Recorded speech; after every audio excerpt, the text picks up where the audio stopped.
Well, thanks for coming. It's Friday slot, always difficult, but I appreciate the audience. My name is Teun. I'll be talking about configuration in an unusual context, in a context that you don't see very often. But first, I want to thank the sponsors: Acquia, Wunder, Platform, Sage, Commerce Guys, Times. I think nobody really knows how to say that. 1x Internet, Bloom ID, Everest, Nuvoli, Thunder, and MZ Labs. So, who am I? I think a bit of context is in place. I'm Teun. I live in Madrid, but I'm actually Dutch. I'm a dad of almost 2 children, and I'm an architect by trade. That is, architect of buildings and not of IT stuff. So when I started developing in 2011, I was clueless, and that is a really good advantage because you think you know what you're doing, really. So I went to DrupalCon London in 2011, and it was when I realized that I actually didn't know anything about Drupal or about programming. But soon enough, you learn by talking to people, attending talks. So yeah, I originally thought I'll put self-taught programmer here, but it's really community-taught programmer. My website is North, that's also my nick or whatever you want to call it, north.io. I built it in Hugo, brilliant tool to build static sites. It has nothing to do with Drupal, but I can really recommend it. And my Twitter is northweb. So that's about me. A bit of context: I'm not a prolific module developer. I use Drupal as a tool for my work. I work as a freelancer, as I said. So that's really the context of why I'm giving this talk and how I bumped into the issues that I've bumped into. So I'm going to talk about configuration and where to find configuration and how to apply configuration in Drupal 8. So when you go to the Drupal.org documentation site, the definition of configuration is a collection of admin settings that determine how the site functions, and then it says as opposed to the content of the site. And I find that particularly interesting because why is that opposed to the content? Could configuration not be part of the content? We'll get to that later. So I would like to kind of change that definition a little bit. Anyone can add it to documentation pages. I haven't done that, but if I did, then I would put something like this. Configuration is an array of data used to make things work in a certain way. So no, I'm not saying anything about content. I'm just saying configuration is used to make things work. So where can we find configuration in Drupal 8? This is something that has been talked about in another session about the configuration management initiative. But basically, originally Drupal 8 was contemplated as the idea was that configuration belongs to a site, and the configuration that you add to a site might travel across different instances of that site. So from the developer environment, staging, or production. Then, soon enough, people realize, but what if you have a distribution? Then your configuration might belong to distribution files and not necessarily to the site. So modules appear to solve that issue. And then the third concept I want to talk about, and that's really the topic of this talk, is what if configuration actually belongs to content? So, first things first, configuration belonging to site. I think that if you've installed Drupal, and everyone has done that, drush si, and you click on some buttons and stuff, then you end up creating configurations, and when you then type drush cex, then you export that configuration to YAML files. So basically, you have a configuration in database and configuration in YAML files. As I said, the configuration travels. Configuration, you can deploy it between different environments, staging and production. And that is what it was originally meant to do. So the problem then is, what if an end user, an admin, changes that configuration on a production site, but you have also changed configuration on your local host? That's when modules appeared like these. Well, appeared. People built them. I didn't, but it's a lot of work, obviously. First module is the read-only module. Basically, this allows people from making changes to configuration in your production environment.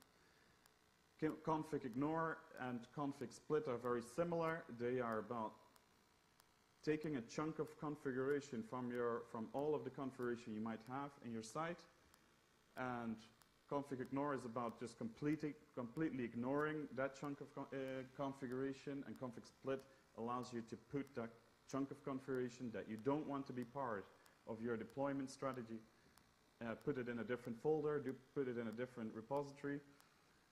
So these modules really kind of enhance that original idea that configuration belongs to the site and travels over different instances of the same site. I've also added here settings.php because you can actually add configuration, overwrite configuration in your settings.php. It's a very common use case when you, for example, have an API key. If you install the MailChimp module and you don't want your MailChimp API key in your config, you just put it in your settings.php, and that becomes then the master or the kind of the configuration that is valid. So the second use case, and again, this has also been talked about in the CMI2, the Configuration Management Initiative 2 talk, and that is when you deploy configuration that belongs to a profile to lots of different sites. You can imagine that you have a profile that has certain configuration, but all the individual sites that use that configuration might be changing that configuration too. As you might know, if you put YAML files in the config install directory of any module or any profile, then that, as soon as you enable that module or profile, that configuration gets installed.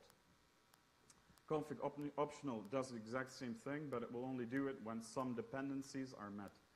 So for example, if you have views enabled, then you might install configuration in the optional directory that is views related. So it won't be installed when views is not enabled. So this is all default Drupal, okay? So the idea is then that that installation profile kind of pushes all that configuration to all these different sites, but that presents us with a different use case where you might want to push changes after enabling that module, the changes that you make in the configuration profile. So that's why these modules were developed. Config sync, config distro, config merge, and config update. They're all basically modules that allow you to take a snapshot of your production environment of a specific site and then compare it to changes in the configuration that belongs to your profile. I won't go into detail here either, because the other talk is I think, a brilliant starting point to learn what this is all about. And then there's this blog post. It's a blog post from Nigel Rogers back in January 2015, where this kind of problematic concept that was enforced in Drupal 8, where configuration belongs to a site and not to a module, is explained, and I think it's a really good starting point to understand the problem here. Now, that was the introduction. What I really want to talk about is something completely different, or might not be that different, and that is, what if you want to save configuration in a content entity? So this is the third kind of conceptual possibility for saving configuration. So first of all, I'll give you a little bit of context why I bumped into this specific situation. I was working on a project for a rental of holiday houses where we have to connect with lots of different services, external connections. And those connections have they require different configuration. But we wanted end users or administrators to create those connections, as many as they liked. We also wanted to restrict the access to each and all of those connections based on the owner of the entity, so the UID field of that entity. So we didn't know how many there were going to be. An end user and not a developer was going to build them. So it looked like it was more of a content entity than a configuration entity. So let's look at the difference between the two, configuration entity and content entity. Configuration entity is really, you can make as many as you want, but conceptually, you're meant to, limit yourself a little bit. Nodes, comments, you can easily have millions. Configuration, it's a different story. Because they're saved in YAML files and you don't want to go through millions of YAML files, well, they're really not meant to create endless amounts of. Config entities have no fields, whereas config entities have no fields, whereas content entities do have fields. Config entities are validated by their schema, and content entities are validated by constraints. Config entity works with the configuration management workflow in core. If you want to deploy content, then you have to look at maybe modules like default content. It's a whole different way of working. Also, in a case of content entity, you're probably not going to have the same content on your development environment as you have on your production environment, whereas configuration, you want that to be exactly the same.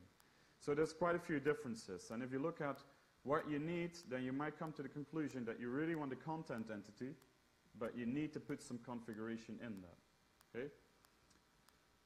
So I started building a module for that, which was basically a field type that allows you to select the plugin ID and then save your configuration not to a YAML file, not to a configuration entity, but simply to the field. So started building that, and that's also in the description of this talk, which I couldn't change anymore. But I haven't finished building it for the simple reason that it already exists. So before I get to that, I want to zoom out a little bit and talk about how configuration relates to plugins. They're best buddies. If you look at blocks, filters, image styles, image effects, they all are plugins that fetch configuration through the form that the plugin has to implement and then saves the configuration to a config entity. So they're very closely tied. So my question here is, what if we tie the plugins to content and we save that configuration through the plugin system to content? And we'll get to that because I'm going to give you an example of how that would work, okay? So what I realized is that actually the plugin module, which is a contrib module that extends core when it comes to plugins, does this, allows you to do this, but also the commerce module allows you to create a field in a content entity to save configuration, okay? So this is actually something that exists. There is a use case. Commerce, for example, uses it to save promotions and to save, let me think, what is the other thing? Well, there's another thing that it uses it for. So yeah, I wasn't the first one to think of this, and I'm glad I bumped into these modules because I was wasting my time building something that was already there. So in both, let's compare these two modules. How do they do that? Basically, both of them do pretty much exact same thing. So one has copied from the other, I'm pretty sure. Doesn't matter. They work in the same way. They have two properties in the field definition. One is for the plugin ID, and the other one is for the configuration. The configuration is a map, so that is basically a random array, multi-dimensional array of stuff that is saved in a map type. And the plugin ID is just a simple string. Worth mentioning is that that the plugin, the field type itself actually works with derivatives. So every single plugin type creates its own field type. Okay, we'll get to that in a minute. The only thing where the plugin module and the commerce module are different is the way how they decide which type of plugin is actually eligible to be used to save in a content entity. The plugin module adds a whole new layer that allows you to describe your plugin type in a YAML file.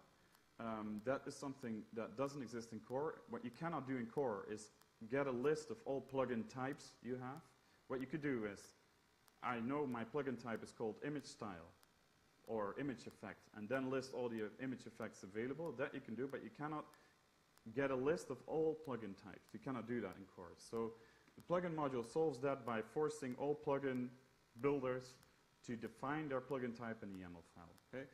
Commerce does it differently. Commerce says, okay, I'll just create an event subscriber, and if you want to save your plugin configuration to field, you just have to subscribe to my event, and that's it. So that's how it indexes the possible options. I guess you could also create a hook, or you could create, I don't know, there's probably lots of other options to do this. But these two modules, they kind of index, or they make a plugin type eligible in these two different ways. So, okay, enough talking. I think everyone, when I mention this to people, people always ask, yeah, but what is really the use case? As I mentioned, commerce itself has two use cases, but I think that you might see the use case if I give you a simple example. So I built a little module, which is called the shape module. And this module is very simple. It allows end users to create a shape, and the shape could be of plugin type shape, and I've created 4 different plugins: circle, ellipse, star, and rectangle. That's it. They all require a different configuration. It's basically a very simple array of configuration, but it could be anything. If you have a very complex shape, you could have a completely different configuration array. So these are the shapes that I want to create. These are different plugin types. So the module is really simple module. First, you have a plugin type called shape. It's an annotation plugin type. When you want to build a plugin of the type shape, all you have to do is implement the shape interface, which is here. I don't have a red light to point it out.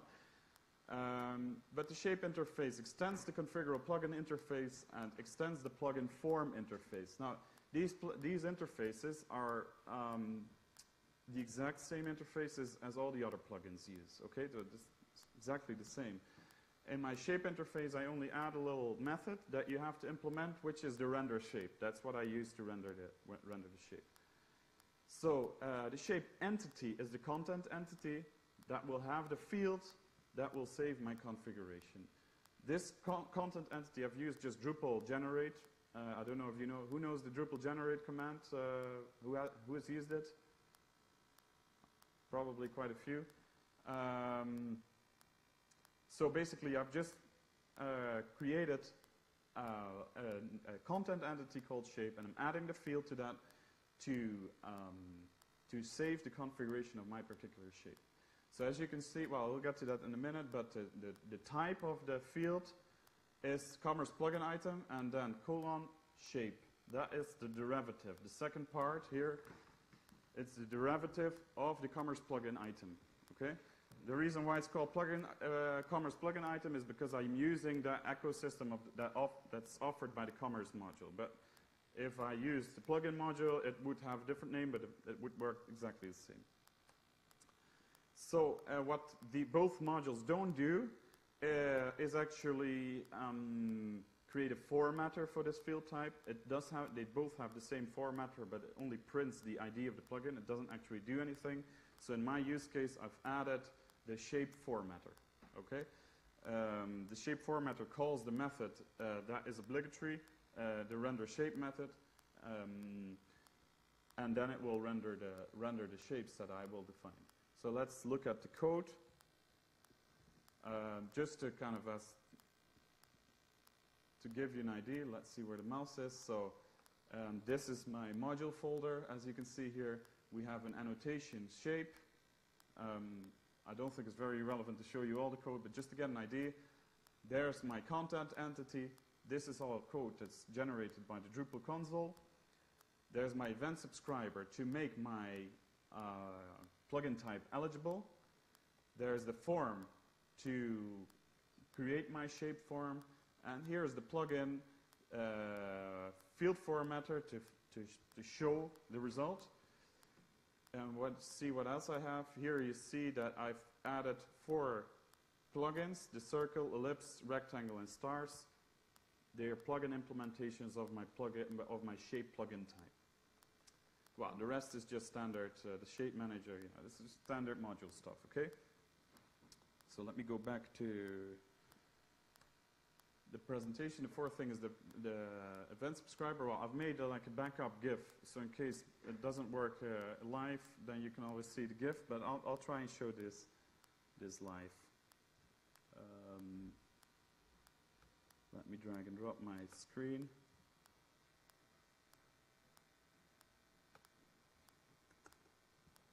Local host. Unfortunately, I can't see it on this screen, so I have to look.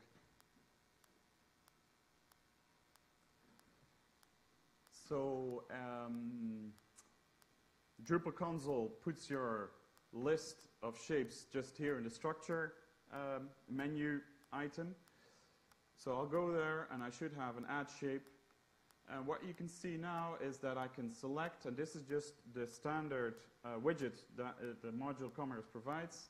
I can select the circle, ellipse, rectangle, star, and the piece of form that it fetches now through Ajax comes directly from my plugin. It works exactly the same as an image effect would work when you create an image effect. Okay, so I'll create a circle and I'll give it a radius of 10, and I'll just name it circle, and I'll save it, and then you'll see here that I've created a circle here. Actually, I'm rendering the entire entity. Okay, I could also make a bigger circle.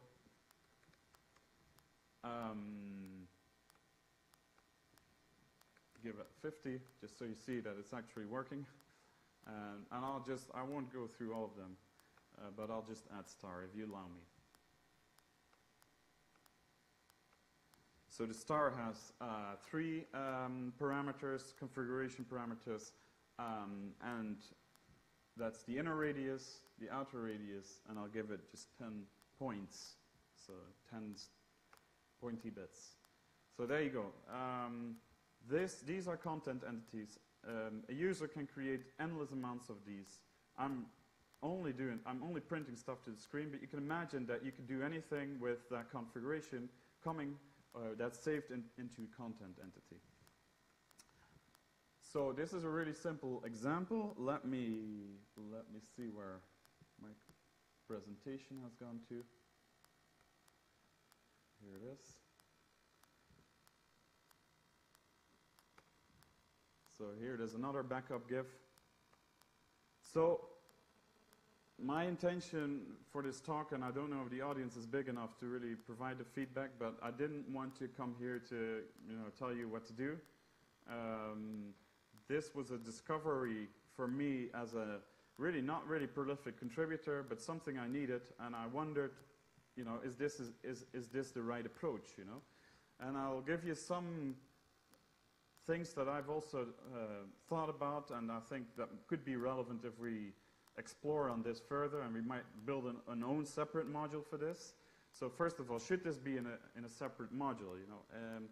Could this be a use case? I would love to hear of the audience if they can think of a use case in their own project, in your own projects, where you could apply this. I think people don't bump into this because the plugin contrib module hasn't been updated for 2 years, and if you want this, you don't want to have to install Commerce because it has nothing to do with it. Commerce is a very a module that's constantly renewed and it has very active development, but you don't want Commerce just to use this. So should this particular functionality be either in core or should it have its own module? And then there's also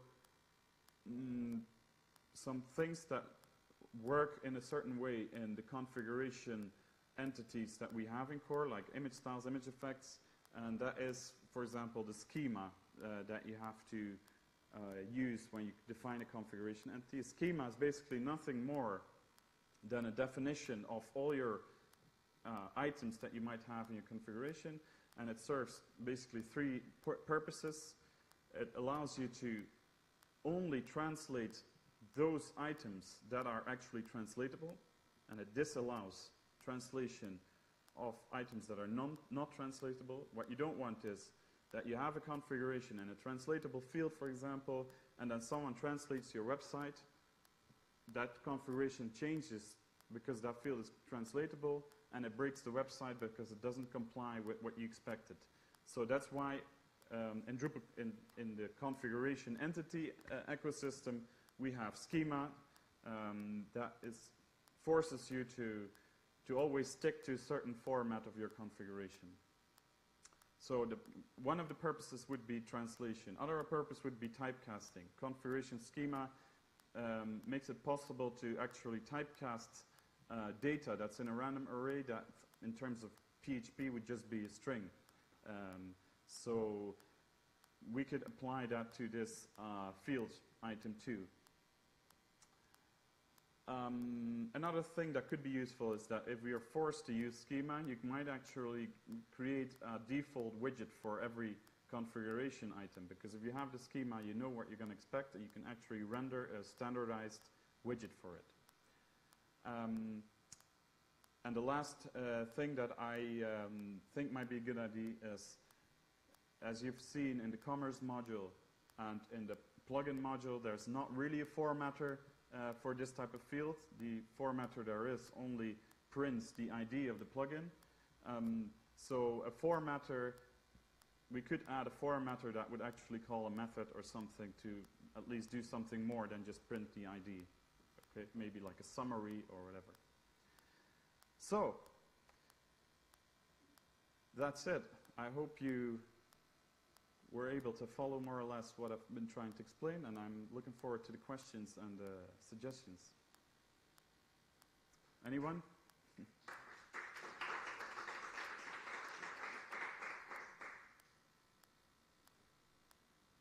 Questions? Yeah. You despise the Sesame? Oh, what inspires me? Sorry, what? Oh, yeah. Well, let's go back to Sesame characters. Well, basically, I was looking for an image that would, express kind of the best buddies feeling that plugin and config had, and I found this image. I think it's really appropriate, and it helps you to remember an otherwise quite maybe technical talk. So that was the reason. And the next one is because I don't really know if Big Bird and Ernie are best buddies, so I don't know where that one is here. Okay, good question. Yeah, no, I appreciate it. It's better than no questions at all.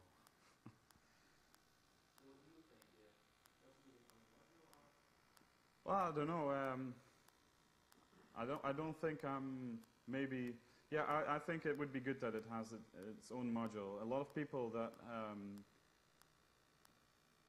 people bump into this type of situation and end up creating configuration entities because that is the default way to do stuff. If you look at web form module, I think it's a really good use case because the web form module, every single web form that you create is saved as a configuration entity. Yet a web form might be something that an end user creates and could technically create endless amounts of. So the web form, you could have contemplated an option where you save that into a content entity and not have all those web form YAML files there. So I think it deserves to be in its own module, but I mean, maybe it's an edge case, and that's why I also want to talk about this to see what the feedback was.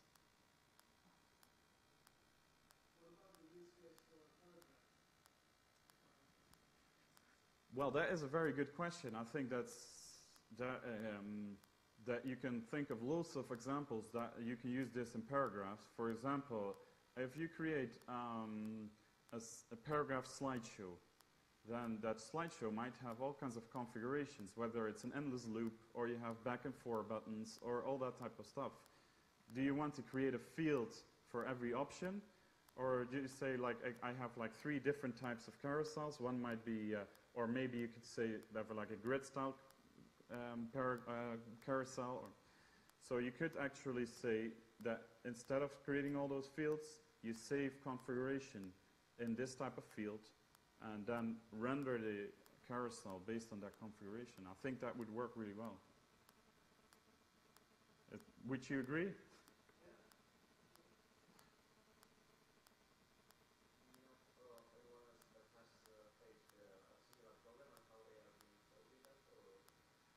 Well, there's the views reference module that actually had a similar problem. Imagine that you create add a view as a field, you know.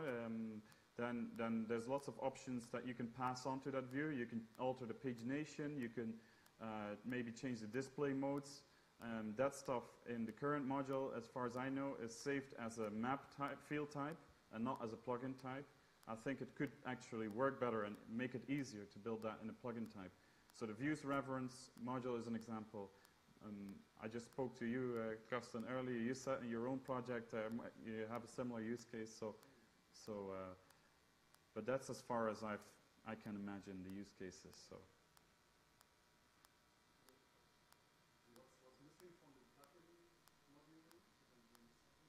No, the plugin module does exactly the same as the commerce module. The only thing is that in order to use your plugin type, you have to add a YAML file and let the plugin type manager that comes with the plugin module register your plugin type. That's a lot of concepts in one phrase, but basically it's a longer workaround. It's a little bit over-engineered, you know. The event subscriber is just a bit simpler than the commerce module. That's why I use that in this situation. But it works exactly the same. Everything is exactly the same, apart from the registration of the plugin type. Okay, I think then this is a good moment to call it a day and go into the closing session. I think there might be another session after this, and then a closing session. All right, thank you.